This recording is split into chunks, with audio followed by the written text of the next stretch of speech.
Bapatla parliament నియోజకవర్గ చరిత్రలో అద్భుతమైన ప్రగతి చేసి చూపించామని పార్లమెంటు సభ్యులు తెన్నేటి కృష్ణ ప్రసాద్ అన్నారు.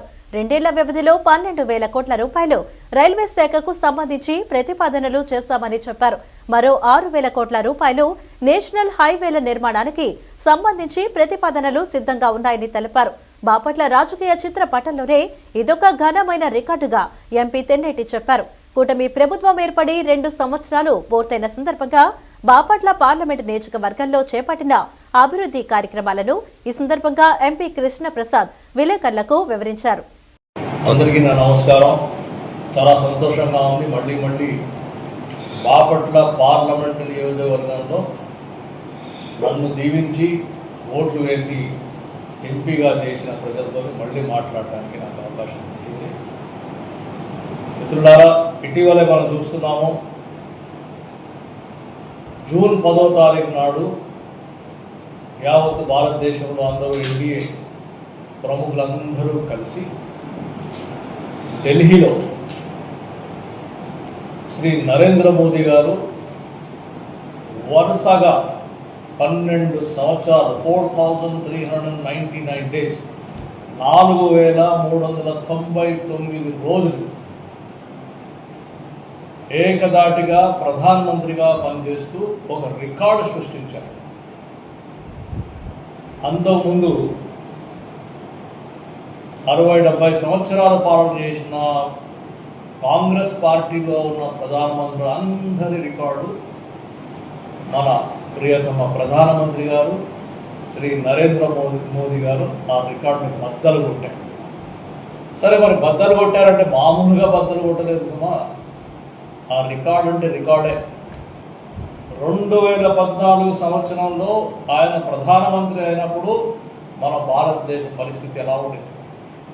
చాలా అధ్వానంగా ఉండింది. కాంగ్రెస్ ప్రభుత్వము అటువంటి ప్రభుత్వాన్ని, అటువంటి పరిస్థితిని ఆ ప్రధానమంత్రి గారి చేతిలో పెట్టారు. ఆ రోజు అక్కడ చూస్తూ ఉంటే మనము యావత్తు మొత్తం ప్రపంచంలోనే భారతదేశము ఆర్థికంగా 11వ స్థానంలో ఉండింది 2014లో. అటువంటిది మన ప్రధానమంత్రి శ్రీ నరేంద్ర మోదీ గారు ప్రణాళిక వేసి 11వ స్థానం నుంచి 10, 9, 8, 7, 5, 6, 5 స్థానాల వరకు తెచ్చారు. ఈ ఎన్నికలు కాకముందు 2024 సంవత్సరం. అక్కడ నుంచి ఇప్పుడు వరల్డ్ బ్యాంక్ వాళ్ళు, యునైటెడ్ నేషన్స్ వాళ్ళు పేర్కొన్నది ఏంటంటే, భారతదేశము ఈరోజు యావత్ ప్రపంచంలో 4వ ఆర్థిక స్కిల్ డెవలప్మెంట్కి వచ్చేసరికి నా కోరిక ఏమిటంటే, ప్రతి మండలంలో ఒక స్కిల్ డెవలప్మెంట్ సెంటర్ ఉండాలి. ధనికులకే కాదు, పేదల పిల్లలకి కూడా కంప్యూటర్లు అందుబాటులో ఉండాలి, స్కిల్ అందుబాటులో ఉండాలి. ఇదే పరంపరలో అద్దంకిలో ఉన్న పాలిటెక్నిక్లో 75 కంప్యూటర్లు నేను శాంక్షన్ చేశాను, నా నిధులు, ఎంపీ ల్యాడ్స్ నిధుల నుంచి. అదే పరంపరలో రేపల్లలో ఉన్న పాలిటెక్నిక్ కూడా కంప్యూటర్స్ శాంక్షన్ చేశాను. ఈ విధంగా పేద ప్రజల పిల్లలు ఎక్కడికైతే వెళ్తారో, ప్రభుత్వ విద్యాలయ, గవర్నమెంట్ స్కూల్స్ కానివ్వండి, గవర్నమెంట్ పాలిటెక్నిక్ కానివ్వండి, గవర్నమెంట్ ఐటీఐ కానివ్వండి, ఇక్కడ ముఖ్యంగా కంప్యూటర్ పరంగా ఆ వసతులు కల్పిస్తే పేద పిల్లలకి ఇప్పుడు ఏదైతే మనం క్లౌడ్ కంప్యూటింగ్ అంటామో, డేటా సెంటర్స్ అంటామో, అక్కడ కూడా వీళ్ళు చేరుకునేలోగా ఎంత త్వరలో చేరుకుంటే అంత మంచిదనే పద్ధతిలో నేను మన బాపట్ల పార్లమెంట్ కాన్స్టిట్యూన్సీలో ఇవన్నీ చేయిస్తాను. అంటే స్కూల్ ఎడ్యుకేషను, స్కిల్ డెవలప్మెంట్, ఆ తర్వాత ఎంఎస్ఎంఈ అంటే ముద్రా బ్యాంక్ కానీ, స్వానిధి కానీ, విశ్వకర్మ కానీ, ఇటువంటిది స్కీమ్ల కింద, గవర్నమెంట్ ఆఫ్ ఇండియా స్కీమ్ల కింద లక్షలాది మందికి, మహిళలకి, యువకులకి మన పార్లమెంట్ కాన్స్టిట్యూన్సీలో అవకాశాలు దొరకాల్సిందే. ఈ మీటింగ్లో నేను అక్కడ ఢిల్లీలో పెట్టుకున్నాను, ఇక్కడ లీడ్ బ్యాంకుల వాడకం పెట్టుకున్నాను. ఇవన్నీ ఈ 3 సంవత్సరాల్లో జరగాల్సిందే. కనీసం 1 లక్ష మందికి దొరకాల్సిందే. కనీసం 1,00,000 మంది చిన్న బిజినెస్లు పెట్టవలసిందే. ఆ అవకాశము మనం కలిగించాలి అనే ఉద్దేశంతో నేను ఒక పెద్ద యుద్ధంలో పోతున్నాను. అని మీరందరూ సహకరిస్తే బ్రహ్మాండంగా ఇది తయారు కన్స్ట్రక్షన్ చేసి చూపించాలి. నేను కూడా 2-3 సార్లు ఇన్స్పెక్షన్కి వెళ్ళాను. నాకు క్వాలిటీలో లోపం కనిపిస్తే అక్కడికక్కడ వాటికి అధికారులకి చెప్పడం జరిగింది. ఇది తప్పు, మీరు క్వాలిటీ ఇంప్రూవ్ చేయాలి అని చెప్పడం జరిగింది. తదుపరి సాక్షాత్తు టూరిజం మంత్రి గారు కూడా వచ్చి చూసి వెళ్ళారు. నేను అప్పుడు ఢిల్లీలో ఉన్నాను, పార్లమెంట్లో చూసి వెళ్ళి ఆయన కూడా ఇదే అభిప్రాయానికి వచ్చారు. ఈ విధంగా చూస్తూ ఉంటే మళ్ళీ ఆక్వాకల్చర్ మనకి చాలా ఇంపార్టెంట్. ఆక్వాకల్చర్లో ఇంతకుముందు నిజాంపట్నంలో ఒక పార్క్, ఆక్వాకల్చర్ పార్క్ మధ్యలో ఆగిపోయింది. దాన్ని మళ్ళీ నేను టేకప్ చేసి దానికి ఫండ్స్ రిలీజ్ చేయించి దాన్ని కంప్లీట్ చేసే కార్యక్రమం నేను.